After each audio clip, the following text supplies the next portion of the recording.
Hello there, lovely listener, and welcome to yet another episode of Friday Night Chill with Will, and I'm Will.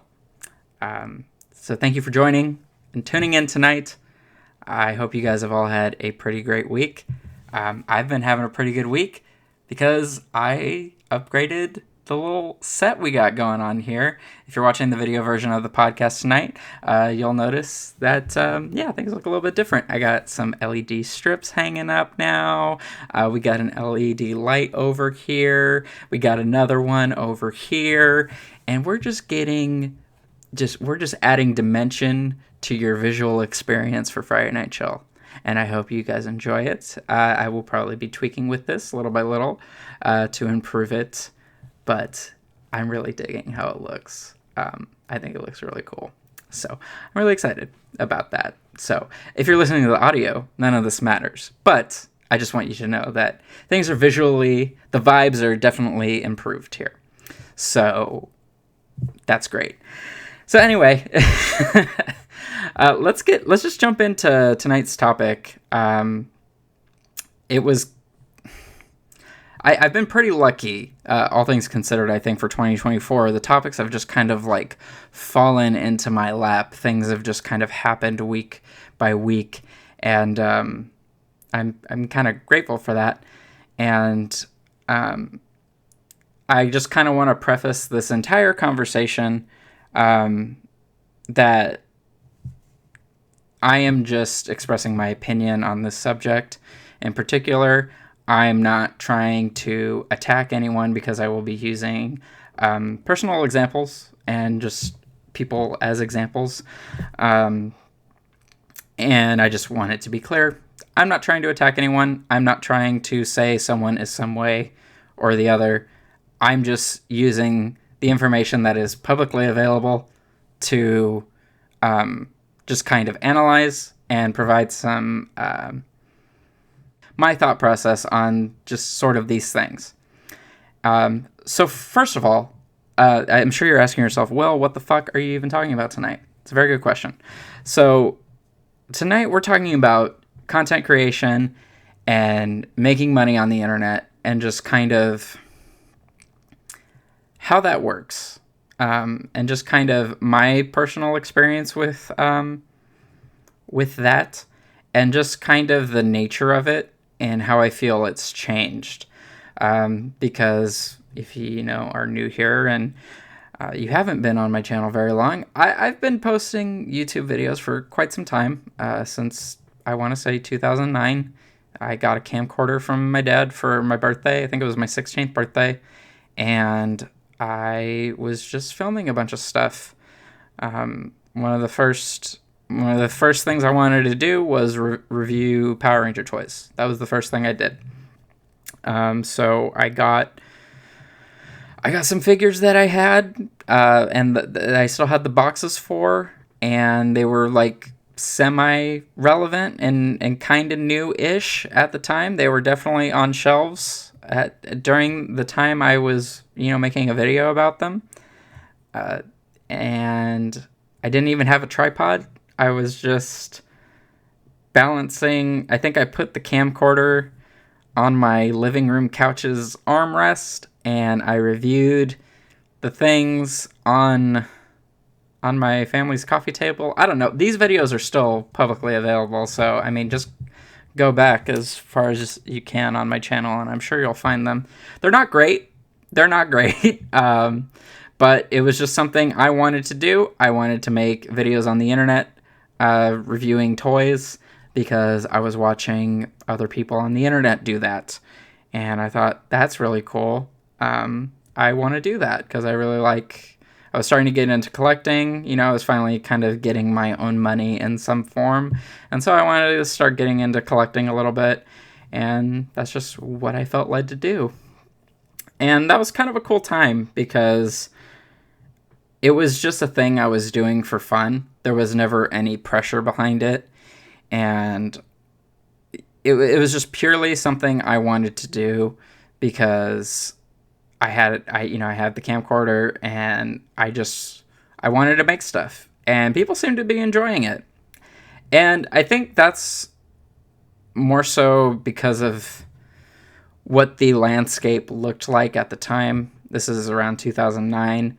So YouTube is only like a few years old at this point. So in terms of content, there is a lot on the site, but it isn't what it is today, where it's just an endless supply of content.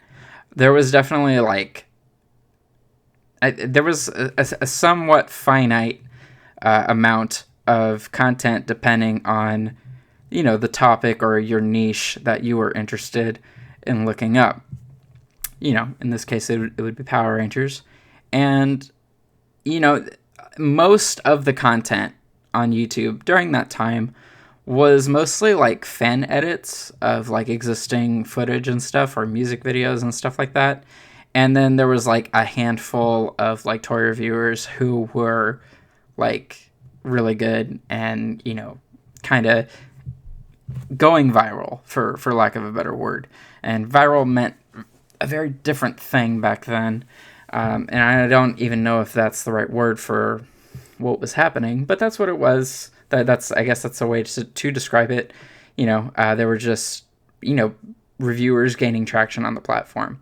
And I thought it was just a fun thing. And then later on, I found out it was a thing some of them were making money on. And I was like, oh, that could be cool. That'd be a fun thing to do and get paid for it, you know?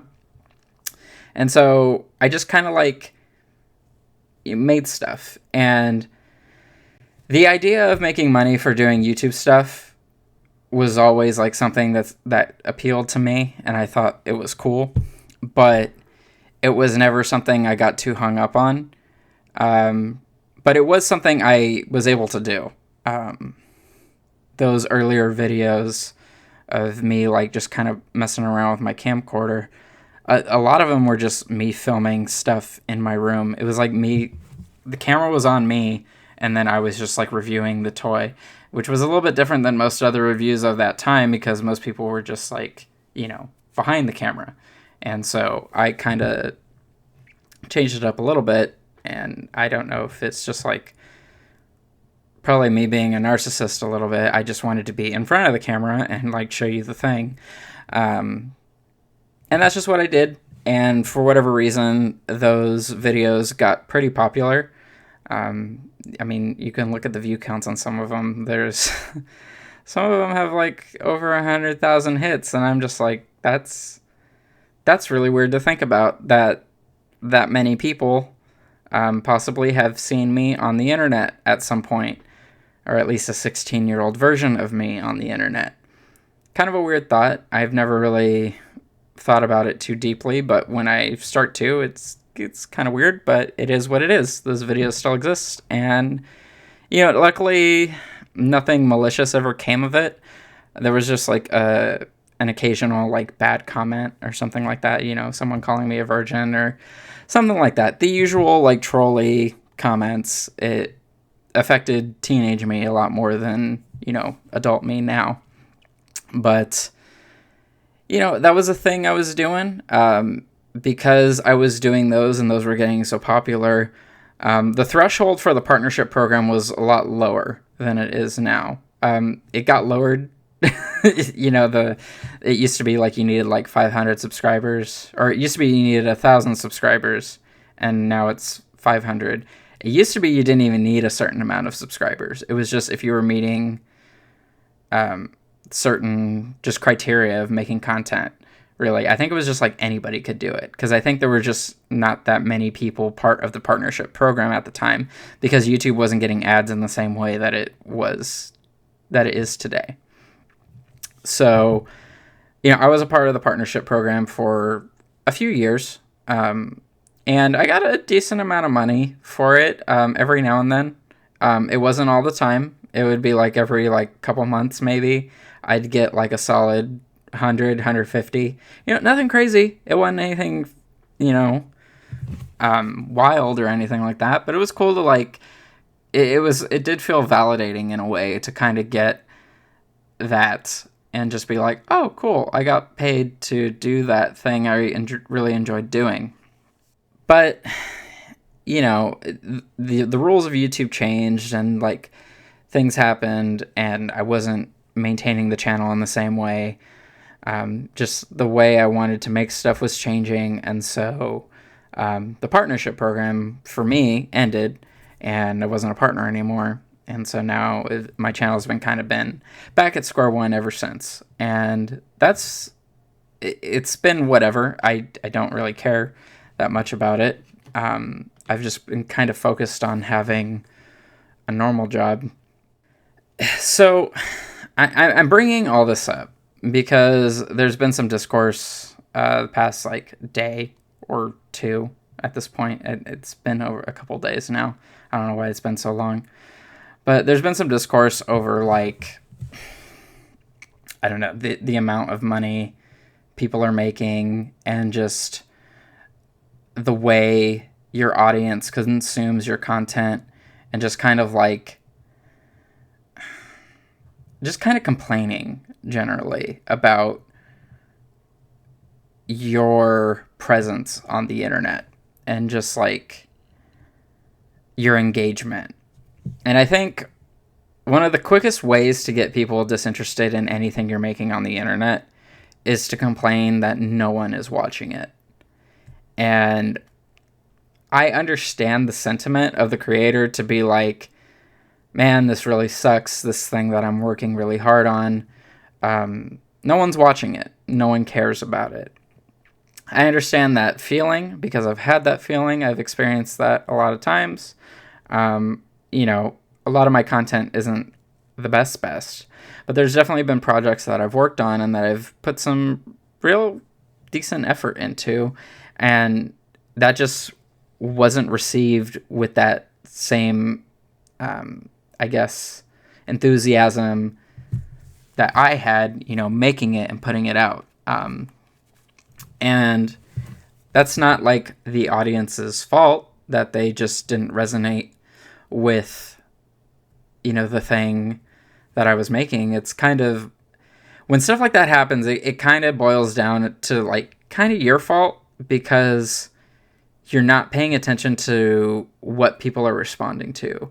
Because YouTube is one of those things that's changed so much since 2005, I think is when YouTube opened. And so it's been nearly 20 years at this point, which is weird to think about.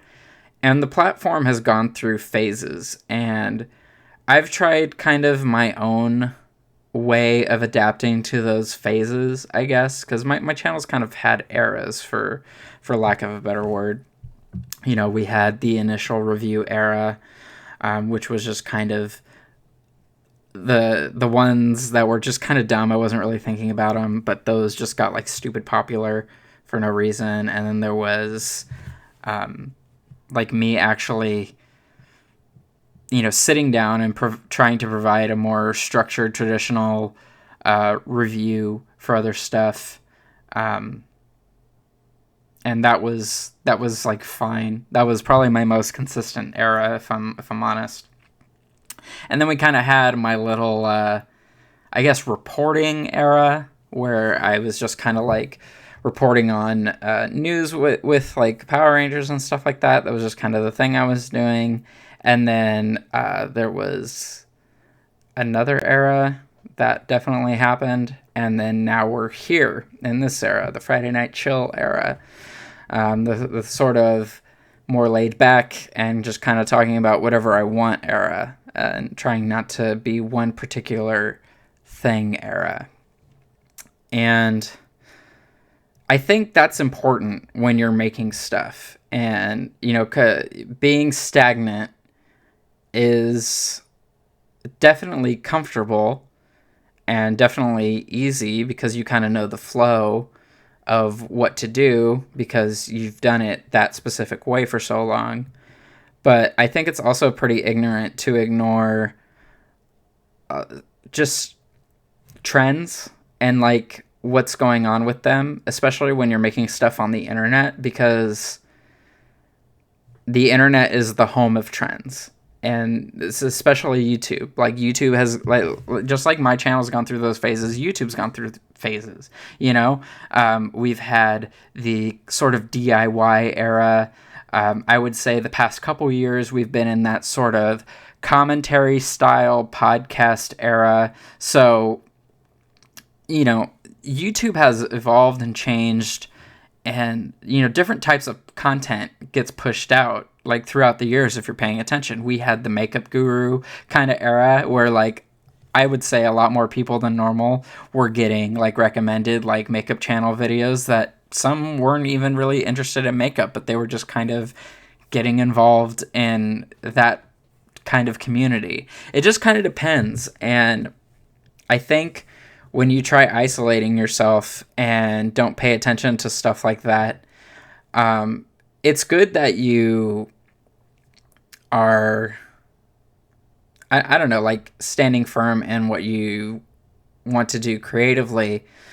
But at that same time, I think it is a hindrance, and it can hurt you in the long run, because if you're not adapting, like, the way you're doing things can only last so long. If you're unwilling to adapt to the environment and, like, the way the way things are changing, then you're eventually going to get left behind, and that's just sort of a harsh reality. It is what it is. And so when stuff like that happens, and, you know, your viewing habits change for your audience, it doesn't look good when you go on the internet and then just start talking about how you're disappointed because viewership is down. And it's like, it's understandable. That feeling is understandable. It's valid. I'm not trying to just, say that you shouldn't feel bad. But when you openly vent about it in that way on the internet, like, to your audience, and even if it's not, like, your direct audience that you make content for normally, people still see it, and it's just like, people just kind of don't care. They don't care about that part. It's just kind of like a harsh reality, it is what it is, and you just got to try and figure out stuff to do stuff differently. And that's definitely something I've been trying to figure out. With the platform changing as much as it has, and, like, new features being added, it just, for me personally, it gets overwhelming to figure out the best way I can go about growing the channel, and, like, getting, reaching a newer audience and people who haven't seen me before. And there are definitely tools to do that. You have Shorts now, which I should definitely be implementing more, especially since I make podcast content on here. And so I should definitely be, like, clipping bits of the episodes, so that way, people aren't just subjected to one big ass episode all the time. There's little bits that will, kind of float around, and people can catch that and be like, oh, what's this guy all about? And then they actually, like, tune in and watch my stuff. In that same way, if you're making other content that is, different in style, like animation or something of that nature, I think it's important to, adapt as well, and, like, use stuff that YouTube provides, really, to just sort of diversify your content, because you can be making great stuff, and, like, the work ethic that goes into it is great. The amount of work that goes into it is admirable, and I don't think anyone wants to discredit any of that work.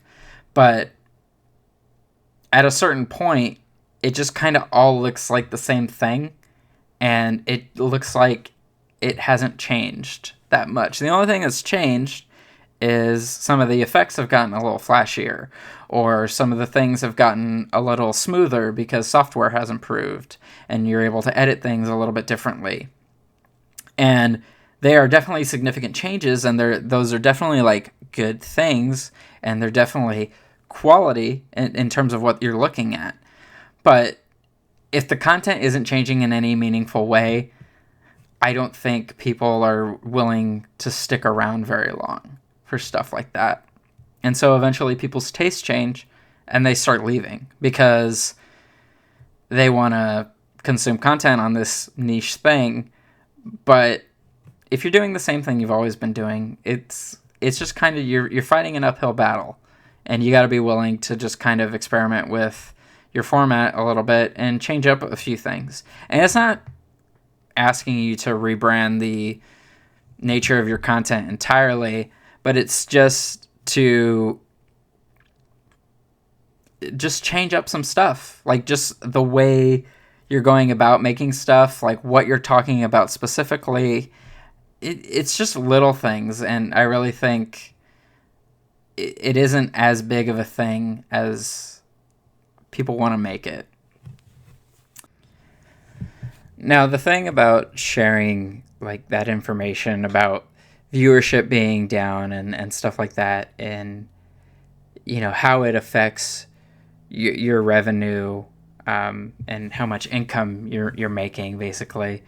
I'm a very firm believer in that your financial situation is just kind of your business, and really kind of no one else's except for, I would say, people you trust. You definitely don't owe an explanation to a bunch of strangers on the internet about your financial situation, is basically what I'm trying to say. There are very specific circumstances that I think asking for an explanation is justified. One example that I will use is, let's say you're doing like a GoFundMe for a specific thing. Then yes, I think in that particular instance, it's important that you're being transparent about where that money is going, because it's other people's money and you're basically managing it for them. And so you should be transparent about where that money is going and making sure it's being used for the correct purpose. Now, when you like go on the internet and like post what is basically your paycheck stub, for lack of a better word, I don't know. I don't think that's a good thing to be doing. I don't think that's a thing people need to be doing. I don't think it's very smart to be doing that, because I just don't. Money is such a touchy subject for certain people, and it really kind of depends on who you talk to. But everyone's financial situation is so different as well. It's just, I don't think it's just a good look, especially when you talk about like viewership being up and down and stuff like that, and just kind of the amount of money you're making kind of changing. I don't think that's a part of content creation that people are really invested in, and I understand where the creators are coming from, because it's different because it's their reality. Their finances are their current reality and what they're experiencing, and it's their livelihood, and that's like, I totally get that. And we've all, I think, vented on the internet just about how our current financial situation is. But I think it's important to just kind of keep that stuff vague, unless it's like people you trust, or if it's in like an appropriate setting, like a workplace, for example, where like you're with a bunch of your coworkers. I think that's a perfect place to be discussing your finances and how much you're making, because more often than not, someone is getting paid more than the others and nobody realizes it. And everyone should be getting around the same amount of money. And then in those situations, I've seen it happen plenty of times, there's usually someone being massively, grossly underpaid compared to everyone else. So in that specific situation, talking about your finances, I think is perfectly fine. But when you're constantly talking about like how much money you're making from the internet, I don't know. I just don't think it's a good look. I don't think it's very mature in any kind of way to be doing that. And it's in any capacity, whether you're making a lot or a little bit of money. I don't care which way it that leans. I think either way is very immature to be talking about your finances so transparently, your personal finances, to a bunch of strangers on the internet, because no one on the internet is owed an explanation for your financial situation. So I don't think it's smart to be doing stuff like that. And I think that kind of ignorance can come from a lack of experience, because what I'm noticing a lot with modern content creation is a lot of people, and this is like TikTokers and stuff like that. For some people, like social media and like, content creation is becoming people's first job. And that's both cool, and I think there's also a big problem with that, because I think it's great that we have so many outlets available that people can basically, create what is essentially a small business very easily, and that it's very easily accessible, and a lot of people can do that. I think that part is great. But the thing that gets me is when I see a bunch of young people doing it. There's a benefit to having, I think there's like a social hierarchy in terms of like jobs that I think people should have. And this is just me being in the workforce since I turned 18. I was 18 when I got my first job. I worked at a laser tag store, did that for a couple of years, went from that to working in a warehouse. And then, I was like a forklift driver. And then from there, I started working in an office. And then it was kind of just meandering in that kind of industry. I've done various other things like selling internet and, driving for Uber Eats, just doing a bunch of different stuff. And I think the accessibility of like online work is great, but I think there's an element of learning that's missing from that specific setup. And especially when it's an operation where you are your own boss. Because I think there's definitely some life experience to be gained from working in an environment where you are not the boss, and where you have a boss, and where you're being told what to do. And I'm not trying to say it's because like I think there should be like some traditional pecking order and stuff like that. I don't think it's not that for me. But for me, I think that sort of experience in my jobs of like having managers and stuff like that, and having people to deal with that weren't me, making kind of like all these changes and stuff and all these decisions, really helped shape, the type of worker I want to be. Because, I was just making stuff for fun on the internet at 18. I wasn't trying to like be my own boss and stuff like that, because like I was just trying to make money and stuff. You know what I mean? And then at a certain point, I was just trying to put a roof over my head. As I kind of got a little bit older and like moved out of my parents' house and stuff like that. It was just a thing where my priority wasn't making content on the internet, and being my own boss wasn't the most important thing to me. Nowadays, now that I know how to market, I think I know how to market myself a little bit better now that I'm older, and now that I've had that experience working with different people in different environments, and I've been in like managerial positions.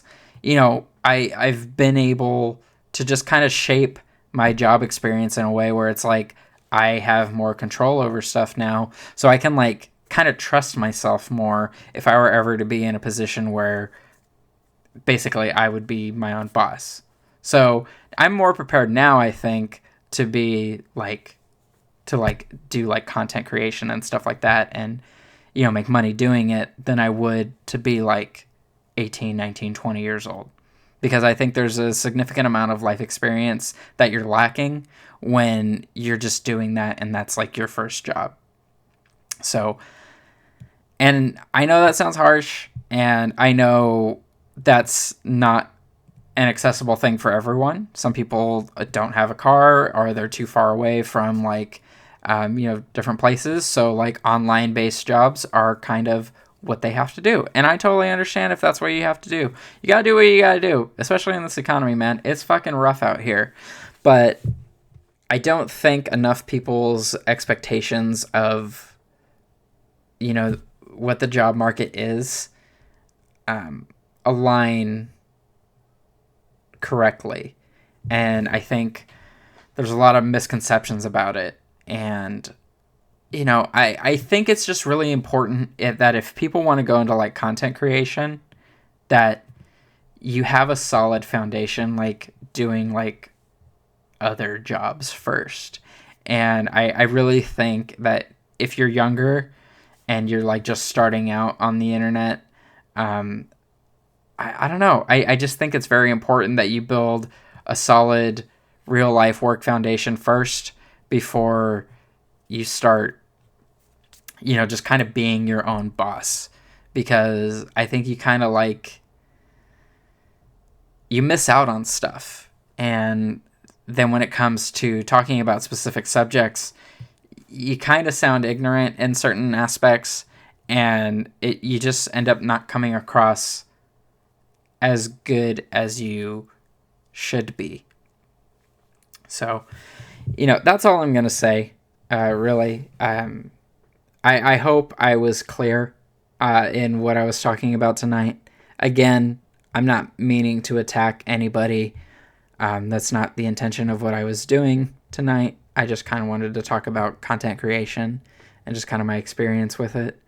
And, I want to continue growing this channel. This thing is still at a point where if I did start making money for it, it would be very much a side thing. And that's just because of the state of our economy at the moment and just kind of the job market as it is. Content creation can be very unsteady and inconsistent.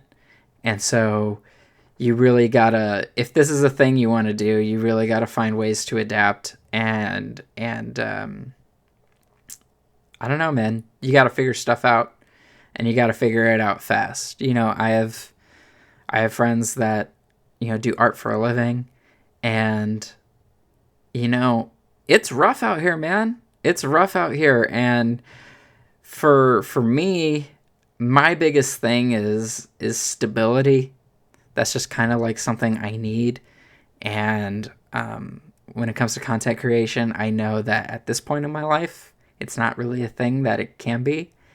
And I think it's important to have that conversation with yourself if you are making content and if you are like trying to dedicate a lot of time to it and trying to make it a full-time gig.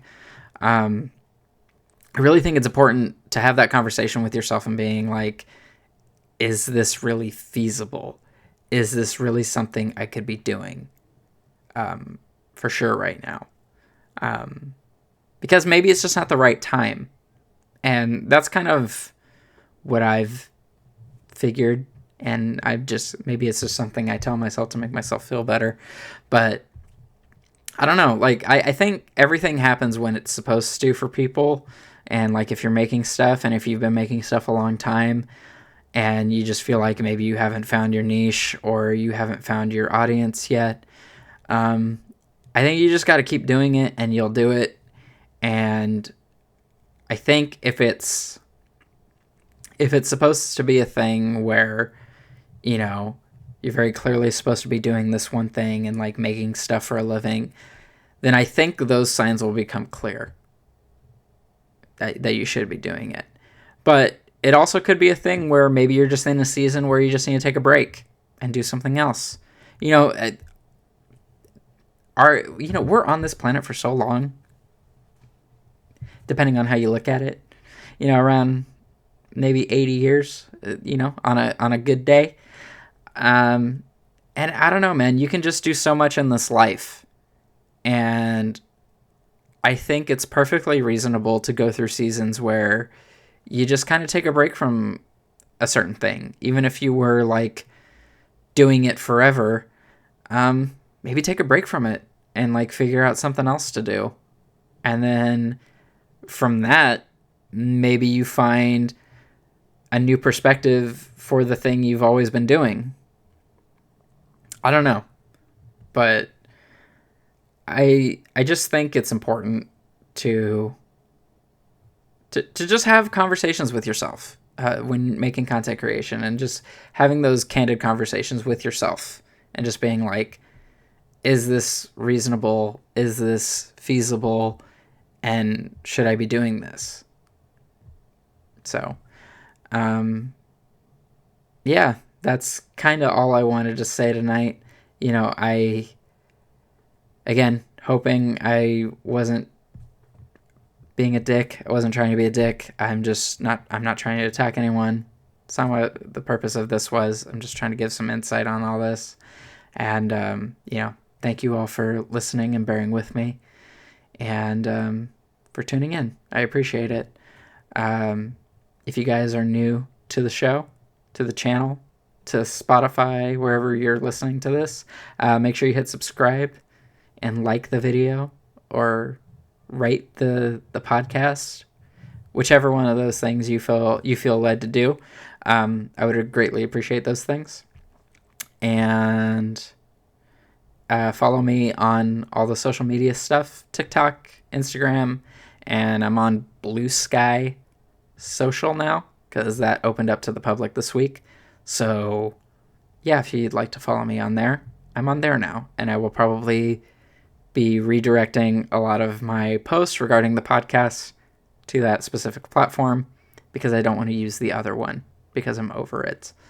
So again, thank you all for tuning in tonight. I appreciate it as always, and I will see you next time for another Friday Night Chill.